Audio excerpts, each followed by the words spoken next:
বেশ কিছুদিন ধরে একটি খবর শোনা যাচ্ছিল যে আপার প্রাইমারির নতুন স্কেল তৈরি করা হবে, সেটা কিন্তু আর করা হচ্ছে না। হ্যাঁ বন্ধুরা, আপনারা প্রত্যেকেই জানেন যে শিক্ষাক্ষেত্রে 4টি ধাপ রয়েছে।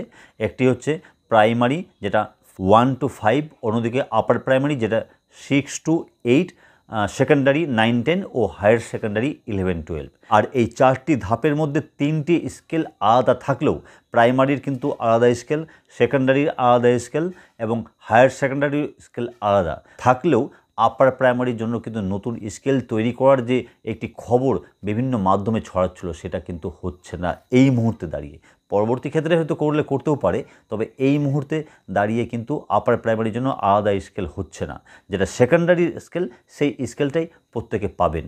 হ্যাঁ বন্ধুরা, পে লেভেল 11-এ ফিট হবে, সেটা বেসিক পে দাঁড়াবে 33,400। তার উপরে ডিএ রয়েছে 14% এবং 12% রয়েছে এইচআরএ, অন্যদিকে মেডিকেল 500 টাকা।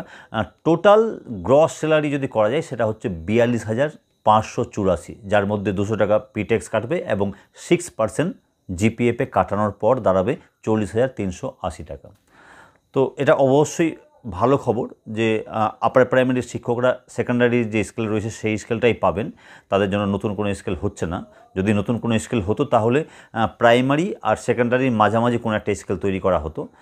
যাই হোক, এই মুহূর্তে দাঁড়িয়ে আপার প্রাইমারি প্রার্থীদের জন্য খুবই ভালো খবর। যাদের কাউন্সেলিং হয়ে যাচ্ছে, যারা বিদ্যালয়ে জয়েন করছেন, তাদেরকে প্রত্যেকেই জানাই অনেক অনেক শুভেচ্ছা এবং আগামীতে যারা কাউন্সেলিং করবেন তাদেরও জানাই অনেক অনেক অগ্রিম শুভেচ্ছা। আজকের ভিডিও এখানেই শেষ করছি। তাহলে দেখা হচ্ছে পরবর্তী ভিডিওতে। ততক্ষণের জন্য সকলে ভালো থাকুন ও সুস্থ থাকুন। ধন্যবাদ।